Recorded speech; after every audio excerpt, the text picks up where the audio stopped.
Emergency Alert System. Stay tuned for important information.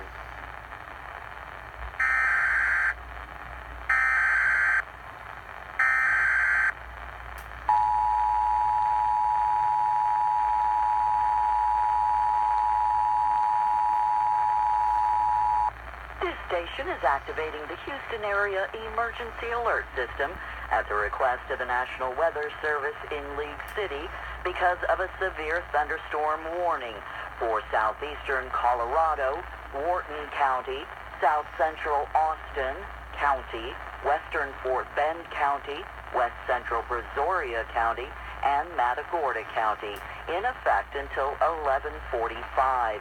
At 11:04, severe thunderstorm was located over Markham or near Bay City, moving northeast at 35 miles an hour. This line of thunderstorms produced wind damage earlier this morning.